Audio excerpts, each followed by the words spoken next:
The text came through at 11:47 p.m. I know the exact time because I checked my phone 3 times before I accepted what I was seeing. The number was unknown. The message was 2 words, "I'm outside." I sat up in bed, my heart already racing for reasons I couldn't explain. Sarah stirred beside me. "What's wrong?" "Nothing, go back to sleep." But it wasn't nothing. I stared at that message and my hands started shaking because 38 years ago my sister Amanda was declared dead.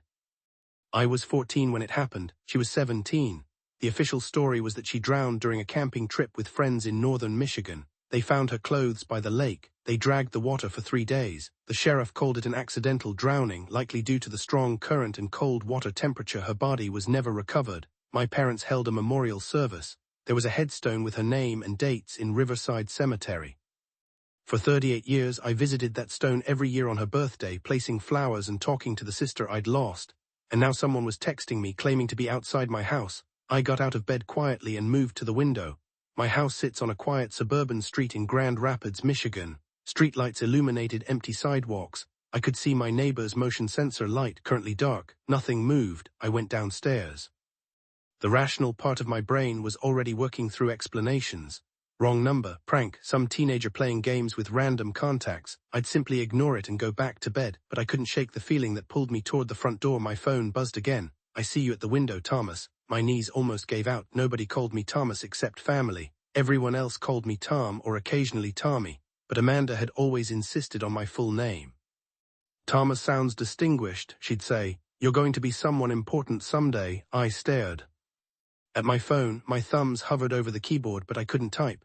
"What do you say to a ghost?" Another message. "I know you don't understand. I can explain. Please open the door." I should have called the police. I should have woken Sarah. Instead, I found myself walking to the front door, unlocking it, pulling it open. A woman stood on my porch. She was in her mid-50s with gray-streaked dark hair pulled back in a loose bun. She wore jeans and a green jacket, and she carried a worn leather bag over her shoulder.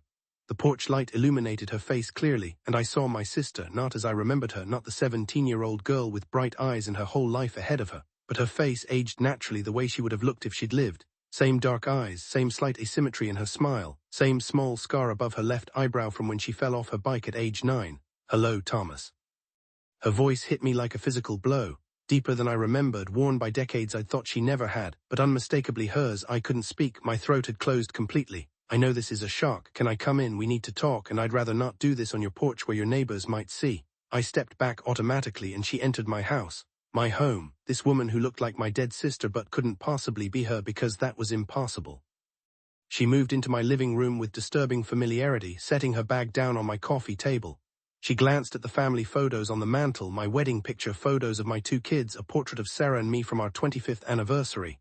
"You have a beautiful family. Jessica's in her 2nd year at Northwestern, right? And Michael just started at Michigan State. How do you?" I've kept track, from a distance, always from a distance. I finally found my voice, though it came out rough and broken. "You're not Amanda. You can't be. Amanda's dead." "I know what you were told. I know what everyone believes. But Thomas, I'm standing right here. Prove it. Tell me something only Amanda would know." She turned to face me fully, and in the lamplight I could see tears gathering in her eyes. "The summer before I disappeared, you had your first real crush. Kelly Morrison, the girl who moved into the Hendersons' old house. You were too nervous to talk to her, so I helped you write a note. You wanted to say you thought she was pretty. I told you that was too simple, so we wrote that you thought she had nice eyes and you'd like to sit together at lunch sometime." My chest tightened. I hadn't thought about that note in decades. "You put it in her locker," she continued. "But you put it in the wrong locker, number 247 instead of 274. Some 8th grade boy found it and read it out loud in the cafeteria. You were mortified. I found you crying behind the gym. I told you that someday you'd laugh about it and that any girl would be lucky to receive a note from you." I sat down heavily on the couch. Only Amanda knew that story. I'd never told anyone, not even Sarah. The humiliation had been too complete, the memory too painful to share. "I don't understand," I managed. "If you're really Amanda, where have you been? Why did everyone think you drowned? Why would you let Mom and Dad believe you were dead?" She sat down across from me, and the grief that crossed her face looked ancient and deep. "Because they needed to believe I was dead. Because I needed to disappear so completely that no one would ever look for me. That doesn't make sense." "It will, but first I need you to know that everything I did to survive. And I need you to know that what I'm about to tell you will change how you see our family, our childhood, everything." I felt cold spreading through my chest. "What are you talking about?" She reached into her bag and pulled out a manila envelope. "Before I explain, I need you to look at these." She handed me the envelope. Inside were photographs, Old photographs, the kind processed in a darkroom with the date stamped in the corner. July 1987, the first photo showed a young girl, Amanda, sitting in what looked like a basement. She was crying and she had a bruise on her cheek. What is this? Keep looking. The next photo showed the same basement from a different angle. I could see a mattress on the floor, a bucket in the corner, a small barred window near the ceiling. Amanda, what? The summer I disappeared, I wasn't killed in a drowning accident. I ran away, but not the way you're thinking. I escaped. I looked up at her, my hands shaking so badly that the photographs scattered onto the coffee table. Escaped from what? From a man named Richard Volkov. He was a friend of Dad's. Do you remember him? The name triggered a vague memory. Tall guy, worked in real estate. He worked in trafficking, Thomas, human trafficking. And Dad owed him money, a lot of money from gambling debts you and Mom never knew about. That spring they made a deal. The room seemed to tilt. What kind of deal? Dad sold me to Richard to clear his debt. I stood up so fast that the room spun. That's insane. Dad would never. Dad was desperate. He was about to lose the house. His business was failing. Richard offered him a way out and Dad took it. The plan was that I'd disappear during that camping trip. Richard had it all arranged. My friends would say I went swimming alone. My clothes would be left by the shore. Everyone would assume I drowned. By the time the search was called off, I'd be in Richard's network, probably shipped to the West Coast or overseas. This is insane. It's true. Richard picked me up that night, drove me to a house about 40 miles from the lake. He kept me in that basement for 3 days, waiting for the search to be officially called off before moving me. I was pacing now, my mind refusing to process what she was saying. If this happened, how are you here? How did you escape? Richard made a mistake. He kept me in a house he was preparing to sell. It was supposed to be empty, but the new buyers wanted to do a walkthrough earlier than scheduled. I heard them coming. I started screaming, throwing myself against the door. The real estate agent heard me, called the police. Then why wasn't this on the news? Why didn't anyone know? Because Richard Volkov was connected, really connected. By the time the police raided that house, he'd already vanished, along with any evidence that would connect him to Dad. The authorities wanted to investigate, but Mom and Dad said I'd run away, that I'd always been troubled, that they didn't know anything about any kidnapping. They maintained their story about the drowning. They told the police I was confused, traumatized, making up stories. But you were 17, you could have told them the truth. I did, I told them everything. But Richard had disappeared, Dad denied everything, and there was no physical evidence of any payment or agreement. It came down to my word against Dad's, and the police were sympathetic, but ultimately they didn't have enough for charges. I felt like I was drowning myself, struggling for air in a reality I couldn't recognize, so they just let you go. They connected me with social services. I was placed in a foster home, but I was terrified. Richard was still out there. He had resources, connections. I knew he'd come looking for me eventually. So 6 months later, on my 18th birthday, I legally changed my name and disappeared. I moved to Oregon, started over with a completely new identity. And you never came back, you never contacted us. I couldn't, Thomas, don't you see? As long as everyone believed Amanda was dead, I was safe. Richard would never look for a dead girl, and as for Mom and Dad, her voice broke. I couldn't forgive what they did. Dad sold me. Mom believed his lies and backed his story. They chose their comfort over my life. I wanted to deny it. I wanted to say she was wrong, that there had to be another explanation, but I was remembering things, small things, strange things, the way Dad had reacted when Amanda was declared dead. Relief, not just grief, relief, the way they discouraged any discussion about her afterward. How they'd packed up her room within a month, donated her belongings, removed her pictures from display. The way Dad had suddenly paid off the mortgage that same year. I'd thought it was from an inheritance from his uncle, but maybe. Why are you telling me this now? I asked quietly. After 38 years, why come here? She met my eyes. Because Dad's dying. The statement landed like a stone in still water. What? Stage 4 pancreatic cancer. He has maybe 6 months. I found out through an old neighbor's obituary page. I still check on Riverside News sometimes. Dad's illness was mentioned in a community prayer request. I didn't know. I haven't spoken to Dad in 3 years. I know you had your reasons. That was an understatement. 3 years ago, Dad had said something unforgivable about Sarah during a family dinner, something racist and cruel. I'd walked out and never gone back. Mom had called a few times, but Dad never apologized, and I decided I was done. So Dad's dying and you decided to return from the dead. I decided it was time to tell the truth. Thomas, our parents received a $200,000 payment the month I disappeared. I found the records. I hired a private investigator last year. It took her months, but she tracked down the paperwork. A wire transfer from an offshore account linked to Richard Volkov's network deposited into an account Dad opened 3 weeks before my disappearance. She pulled out more papers from her bag, bank statements, transfer records, all dated from 1987. I have proof now. Real proof, and I want to confront him before he dies. I want him to know that I survived, that I escaped, that he failed. And you want me there. I need you there. You're my brother. You're the only family I have left who didn't betray me. I looked at this woman who was and wasn't my sister. 38 years of life I knew nothing about, decades of pain and survival and reinvention. "What's your name now?" I asked. "Your new name?" "Melissa Grant. I'm a nurse. I have 2 kids, your nephew and niece, who don't know anything about any of this. I've built a good life, a quiet life. I can't move forward until I face what happened." I thought about my own life, my careful, comfortable existence, my job as an accountant, my predictable suburban routine, my estrangement from my parents that had become almost easy in its simplicity. "Tom, you okay down there?" Sarah's voice came from upstairs. I'd been gone too long. "Yeah, honey, just checking on something. Go back to sleep."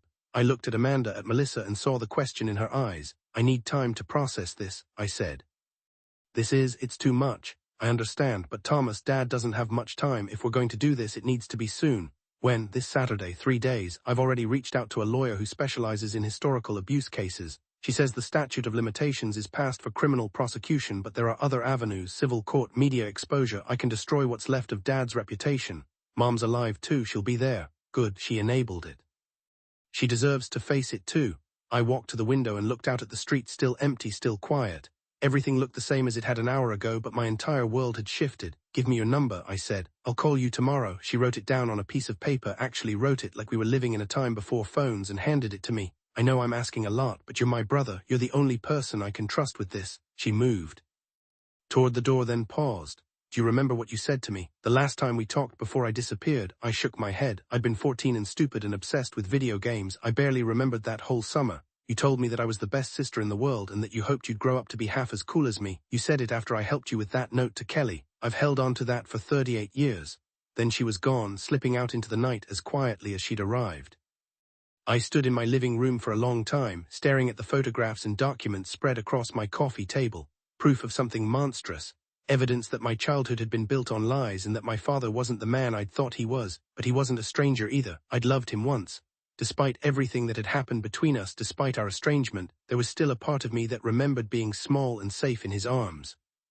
And now I had to decide whether to help my sister destroy him. I didn't sleep that night. I sat in my study, reading through every document Amanda had left. The bank records were damning. There was no innocent explanation for a $200,000 deposit appearing days after she disappeared. The investigation reports from the police raid on Richard Volkov's house were worse. They described the basement, the conditions, the signs of multiple victims over time. At 6 a.m. Sarah found me. "Tom, I woke up and you weren't in bed. What's going on?" I looked at my wife, this woman I'd been married to for 30 years who knew everything about me except this, and I told her everything. She listened without interrupting, her face moving through shock and horror and something that might have been recognition. When I finished, she sat down heavily. "Your sister's alive, apparently, and your father sold her." "Yes." Sarah was quiet for a long time. "Then you have to help her, you know that, right?" "Don't know anything right now."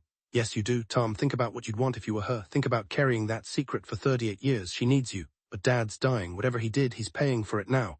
Is he dying peacefully, surrounded by people who think he's a good man?" She was 17, Tom. He sold his own daughter. She was right. I knew she was right, but the weight of it felt crushing. I called Amanda, Melissa, at 9 o'clock that morning. "I'm in.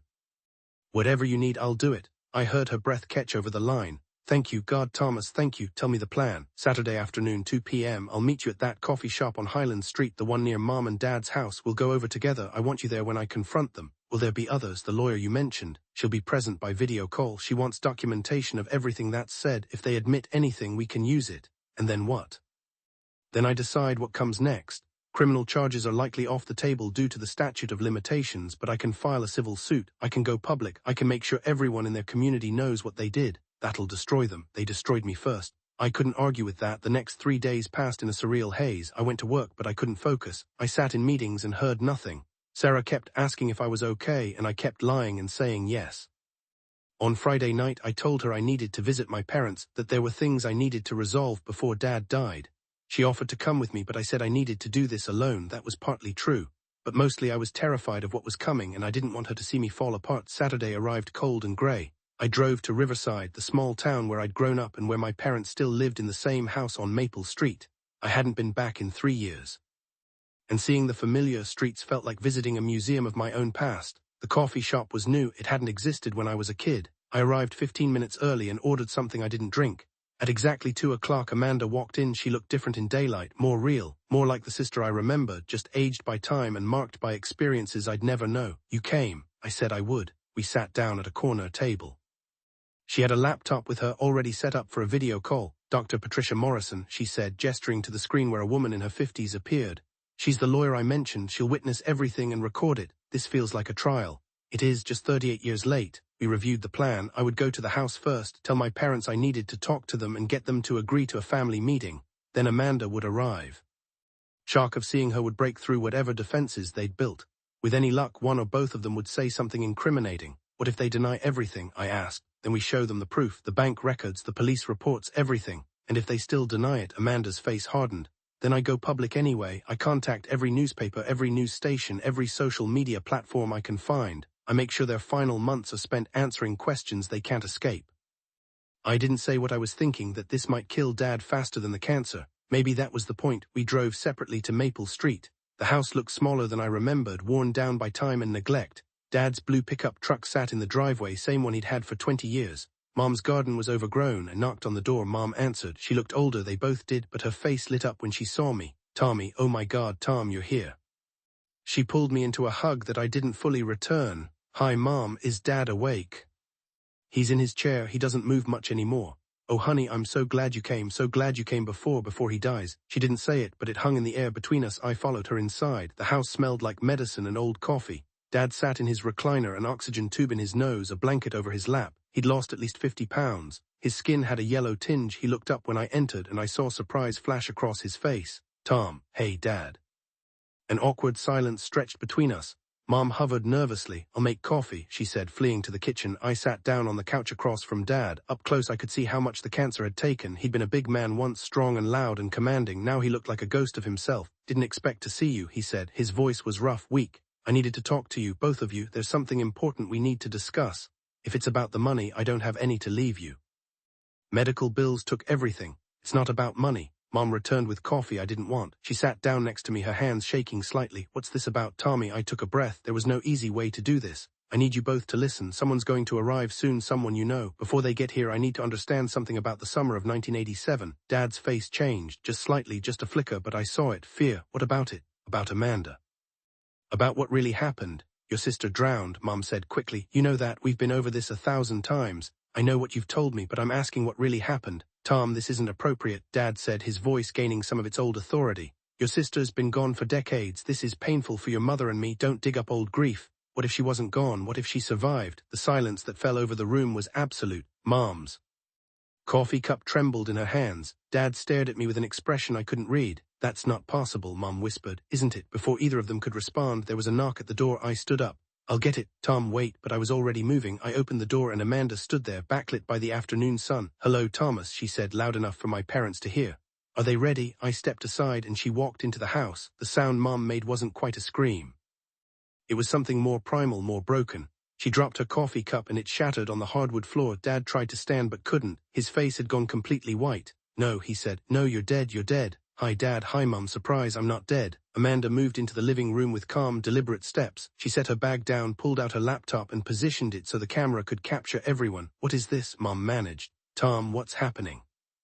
This is the conversation we should have had 38 years ago, I said. Amanda sat down in the chair across from our parents. She looked at them with an expression I couldn't quite name. Not hate, not love, something colder. I want to tell you about my life, she said. The life I've lived since you sold me to Richard Volkov in the summer of 1987. We didn't, Dad started, but Amanda cut him off. Don't lie, not now, I have proof. Bank records showing $200,000 deposited into your account 3 days after I disappeared. Police reports from the raid on Richard's house where they found me locked in a basement. Transfer records showing the money came from an offshore account linked to his trafficking network. I have everything, Dad, everything you thought was buried. Mom looked at Dad and I saw something pass between them. Recognition, guilt, panic. This is insane, Dad said, but his voice was weak. Amanda, if you're really alive, we're grateful, but these accusations are true. Every word is true. You owed Richard money, $340,000 from gambling debts. You were about to lose this house, lose your business, lose everything. So Richard offered you a deal. He'd clear your debt and give you $200,000 in exchange for me. You said yes. We would never, Mom tried, but Amanda turned to her. You knew, maybe not about the deal beforehand, but you knew afterward. You knew I didn't drown. You knew where I was, and when the police found me when I told them everything, you backed Dad's story. You called me confused, you said I'd always been troubled, you chose him over me. Tears were streaming down Mom's face now. We thought you were safe. Richard said. Mom, stop, Dad said sharply, but she couldn't stop. The dam had broken. He said you'd be taken care of, that you'd go somewhere nice, live with a good family overseas. He said it was better than what? Better than staying here. With you, we were desperate. Mom's voice rose to a shout. We were going to lose everything. The bank was foreclosing. Your father's business was failing. We had no choice. You had a choice. Every parent has a choice. You chose money. I sat there listening to my mother confirm everything Amanda had said, watching my father, who was silent now, his face gray, his breathing labored. Dad, I said quietly. Is it true? He looked at me for a long moment, then slowly he nodded. I was desperate, he said. I made a terrible mistake. A mistake is forgetting to pay a bill. You sold your daughter to a human trafficker. I thought. His voice broke. Richard said she'd be okay. He said it was just work overseas, domestic service, that she'd be fine. And you believed that? You believed a man who deals in trafficking would take good care of a 17-year-old girl? Dad closed his eyes. I didn't let myself think about it. I couldn't. We needed the money. The room was silent except for Mom's crying and the hiss of Dad's oxygen tank. Amanda pulled out her documents and spread them on the coffee table. Bank records, police reports, everything. I'm going to give you a choice, she said. The same kind of choice you gave me. You can admit everything publicly, write a full confession, sign it, and accept the consequences. Or I can go public anyway, show everyone these documents, and spend what's left of your life making sure the whole world knows what you did. What consequences? Dad asked. His voice was barely a whisper. Legal consequences where possible. Public shame definitely. I want everyone to know, your friends, your neighbors, your church, everyone who thinks you're a decent man. I'm dying, Dad said. Isn't that punishment enough? No, because you're dying comfortably. You're dying surrounded by people who love you in your own home with your secrets safe. That's not justice. I watched this unfold like I was outside my own body. My sister and my parents engaged in a confrontation I'd never imagined possible. Tom, Mom turned to me desperate. You can't let her do this, please. He's your father. He stopped being my father the day he sold my sister. The words came out before I'd fully formed the thought, but I knew they were true. Dad's head dropped. Tom, please, you have to understand. I don't have to understand anything. You want me to feel sorry for you. You had 38 years to come clean. 38 years to find Amanda, to apologize, to make any kind of amends. Instead, you let everyone believe she was dead. You visited her empty grave. You played the grieving father. I couldn't. Dad's breathing was getting worse. I couldn't face what I'd done, so you buried it. You buried her. Amanda stood up and walked to the window, her back to all of us. When she spoke, her voice was controlled but thick with emotion. I want you to know what happened to me after Richard took me. I want you to understand the consequences of your choice. Amanda, don't, Mom pleaded. Please, we don't need to. Yes, we do. You need to hear this. She turned back to face them. Richard kept me in that basement for 3 days. I was terrified. I didn't know what was going to happen to me. He told me I was going to Los Angeles first, then overseas. He told me that if I fought or tried to escape, it would be worse. That first night, I cried until I couldn't breathe. I thought about you, Mom and Dad. I thought you'd come looking for me. I thought any minute you'd realize something was wrong and come save me. Mom's sobbing intensified. But you didn't come because you knew exactly where I was, and then by pure chance those buyers showed up early. I heard them upstairs with the real estate agent. I screamed until my throat bled. I threw myself against that door until my shoulder dislocated, and they heard me. They called the police. Thank God, Mom whispered. Thank God. You think that was the end of it? I was rescued, but I was destroyed. The police tried to investigate, but Richard had vanished. And you too, she pointed at them. You backed his disappearance with your lies. You told them I was troubled, that I'd run away before, that I'd probably staged the whole thing for attention. You made me look crazy. We were protecting ourselves, Dad said weakly. You were protecting yourselves. Meanwhile, I was 17 years old, traumatized, with nowhere to go and no family I could trust. Social services placed me in foster care. Do you know what that's like? I was nearly 18, so no one wanted to invest in me. I aged out of the system 6 months later with $200 in my pocket and nothing else. She walked closer to them and I could see her hands shaking. I changed my name. I moved across the country. I spent years looking over my shoulder, terrified that Richard would find me. I couldn't form relationships because I couldn't tell anyone the truth. I couldn't go to college because I had no records, no family support. I worked 3 jobs just to survive. How did you? I started to ask, but she held up a hand. Eventually, I met someone, a good man who didn't ask too many questions about my past. We got married. I became Melissa Grant. I trained as a nurse. I built a life from nothing. I had 2 kids, your grandchildren, though you'll never meet them. And I did all of it while carrying the weight of what you did to me. We're sorry, Mom said. Amanda, sweetheart, we're so sorry. Sorry doesn't fix this. Sorry doesn't give me back those years. Sorry doesn't erase what you did. I looked at my father. He was crying now, silent tears running down his wasted face. I deserve this, he said. Everything you're saying I deserve, but Tom, I was a good father to you, wasn't I? Tell me I did something right. The question hit me like a punch because he had been in many ways. He'd come to my baseball games, he'd helped me with homework. He'd taught me to drive, but now all those memories were poisoned. You were a good father to me because you didn't sell me, I said. That's a pretty low bar, Dad. Amanda pulled out a document, a legal form of some kind. I had my lawyer draw this up. It's a confession. It details everything, the debt, the deal with Richard, the payment, your lies to the police. If you sign it, I'll keep it private. It'll be my insurance that you'll never deny what happened. If you refuse, I'm going public immediately. She set it on the coffee table in front of Dad, along with a pen. That's extortion, Dad said, but there was no fight in his voice. Call it what you want. You have 5 minutes to decide. The silence that followed was excruciating. Dad stared at the document. Mom cried. I sat there feeling like I was watching my family disintegrate in real time. Finally, Dad reached for the pen. His hand shook so badly he could barely hold it. Mom tried to stop him, putting her hand over his. But he shook his head. Let me do this. It's the least I can do. He signed the document. His signature was barely legible, a shaky scrawl that looked nothing like his old confident handwriting. Amanda took it, looked it over and nodded. Thank you. What now? Dad asked. You're going to ruin us anyway. I haven't decided, but now I have options, and you have to live with knowing that I could at any moment destroy everything you have left. She packed up her laptop and documents, putting everything carefully back in her bag. Amanda, Mom said desperately, Can we talk? Please, just give us a chance to explain. There's nothing to explain. You made your choice 38 years ago. I'm making mine now. She looked at me. Thomas, are you coming? I stood up, but I didn't move toward the door immediately. I looked at my parents, these people who'd raised me, who I'd loved and trusted, who had done something so monstrous I still couldn't fully comprehend it. I don't know what happens next, I said. I don't know if I can forgive this or if I should, but I know I can't pretend anymore. I can't come here and act like we're a normal family when you sold your own daughter. Tom, please, Mom reached for me. We're still your parents. We love you. Love isn't supposed to be conditional.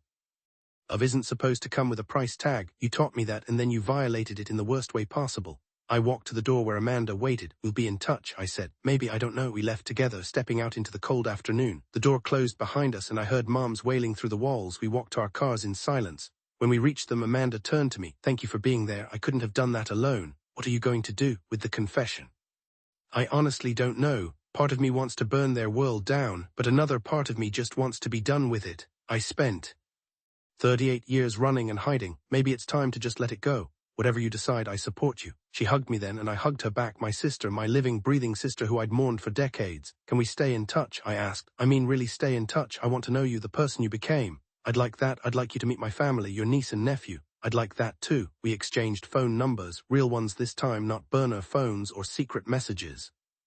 We made plans to talk the following week. As I drove home, my phone rang. It was Sarah. How did it go? It went. I don't even know how to describe it. Can we talk when I get home? Of course. Tom, are you okay? I don't think so, but I will be, eventually. That night, I told Sarah everything that had happened. She held me while I cried, really cried for the first time in years. I cried for Amanda and what she'd lost. I cried for the father I'd thought I had.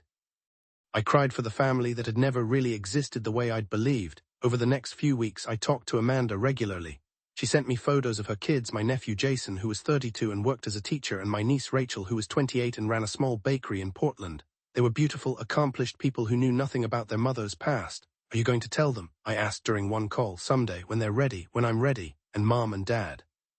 Dad has maybe 2 months now. The cancer's progressing fast. I don't think I'll see him again.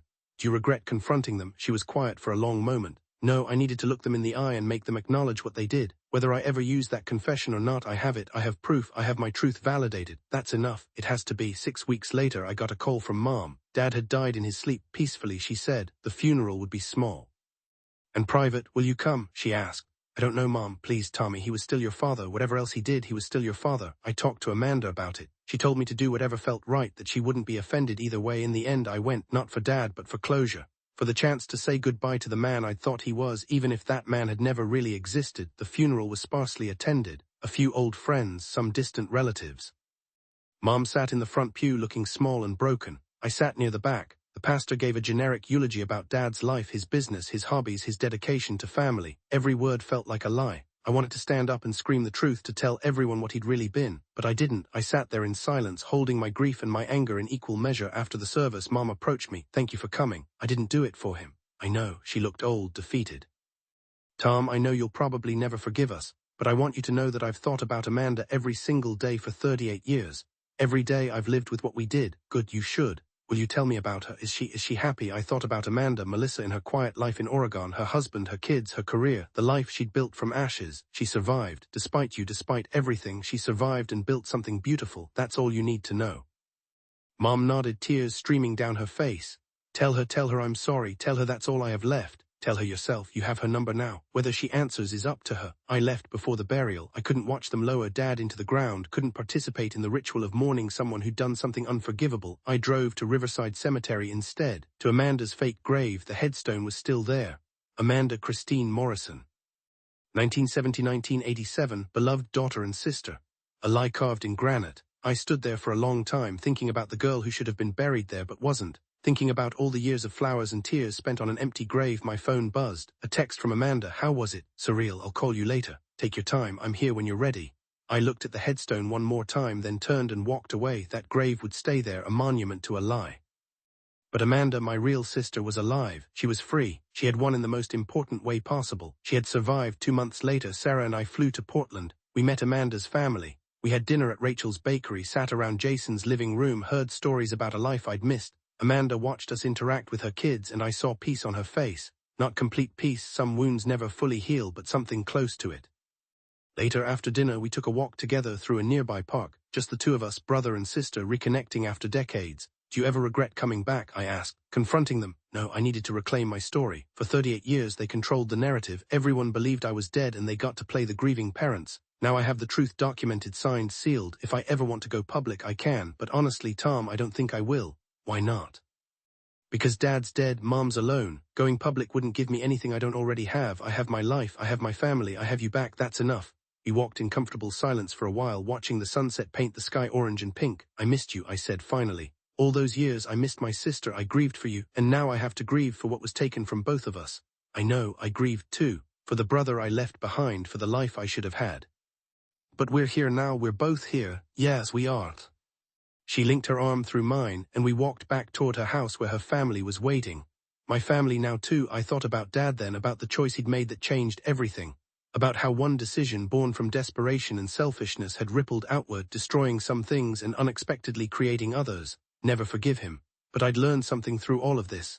That family isn't defined by blood or shared history. It's defined by who stands beside you when everything falls apart. It's defined by who fights for you, who believes you, who chooses you. Amanda had chosen to find me, to trust me with her truth, and I had chosen to stand with her. That made us family more than any DNA ever could. 3 years have passed since that night when my sister returned from the dead.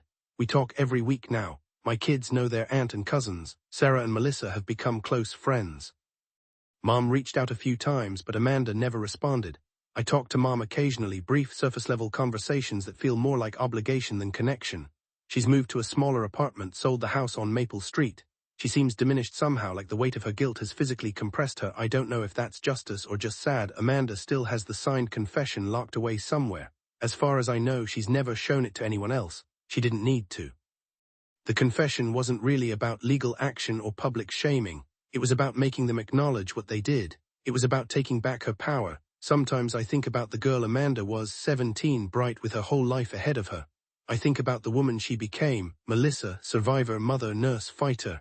And I think about the fact that she shouldn't have had to become that woman. She should have gotten to be Amanda, living her life without trauma, without fear, without having to rebuild herself from nothing. But she didn't get that choice. Our parents took it from her, so she made a different choice. She chose to survive. She chose to build something beautiful from the ashes. She chose, after 38 years, to reclaim her story. That's the kind of strength I can't even comprehend. Last week we met for coffee, Amanda, me, and her kids. Jason was telling a story about one of his students, and Rachel was laughing, and Amanda was watching all of us with this expression of pure contentment. I thought, this is what Dad's choice almost destroyed. This life, this joy, these people, and I thought, thank God she escaped. Thank God she survived. Thank God she came back, because if she hadn't, I'd still be visiting that empty grave, mourning a sister who was gone. Instead, I'm sitting here with her, drinking overpriced coffee and listening to my nephew's terrible jokes, living in the reality of her survival. It's not the family I thought I had. That family was built on lies, and it crumbled when the truth came out. But this messy, complicated, rebuilt family, this is real, and in the end, that's all that matters. Amanda caught my eye across the table and smiled. Not the sad, haunted smile of someone still trapped in their past, but the genuine smile of someone who's moved through trauma and come out the other side. What are you thinking about? She asked. Just that I'm glad you're here. "Me too, little brother, me too." And in that moment, surrounded by the family we'd reclaimed from the wreckage, I felt something I hadn't felt in years, peace, not perfect, not without scars, but real, and that was enough.